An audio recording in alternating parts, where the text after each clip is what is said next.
त्या सूचना नक्कीच देत. शेवटी असं झालंय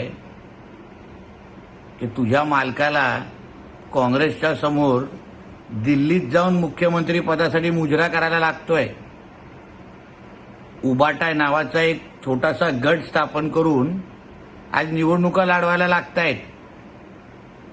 मशाल चिन्ह हे आमच्या फडणवीस साहेबांच्याच डोक्याची देण आहे.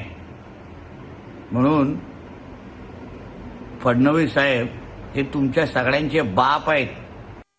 ज्याच्या डोक्यातच भुसा भरलाय त्याला मेंदूची काय कल्पना. संजय राऊत म्हणजे त्याच्याबद्दल बोलायचं झालं तर त्याचं डोकं म्हणजे लिप्टनचं खोकं, अशीच भाषा मला वापरावी लागेल. ज्या संजय राऊतांनी देवेंद्र फडणवीसांवरती टीका केली त्याच देवेंद्र फडणवीसांचा साठण्याचं काम देखील या संजय राऊतांनी केलं.